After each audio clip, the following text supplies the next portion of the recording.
ముందుగా చేపను పట్టుకోండి, లేకపోతే మార్కెట్లో కొని, నేను పెద్ద కుక్ని అని చూపించండి.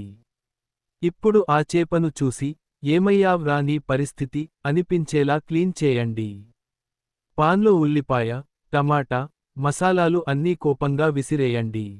నూనె పోసేటప్పుడు మాత్రం జాగ్రత్త, అంతా పోస్తే బజ్జీ అయిపోతుంది. ఇప్పుడు చీకట్లో మామగారు వచ్చినట్టుగా చేపను అందులో వేసేయండి. మరిగించండి, అది కరిగా మారేదాకా.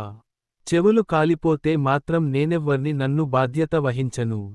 చేప మరిగే లోపు అద్దంలో మీరే మాస్టర్ షెఫ్ అనుకుంటూ స్టైల్గా కదలండి. వాసన వచ్చిందంటే మీ ఇంట్లోనే కాకుండా పక్కింటి ఆంటీ కూడా వంటగదికి వచ్చేస్తుంది. అందుకే పేపర్ ఫ్యాన్ దగ్గర పెట్టుకోండి.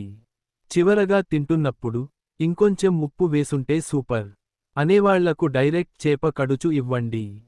ఫిష్ కర్రీ కాదు సార్,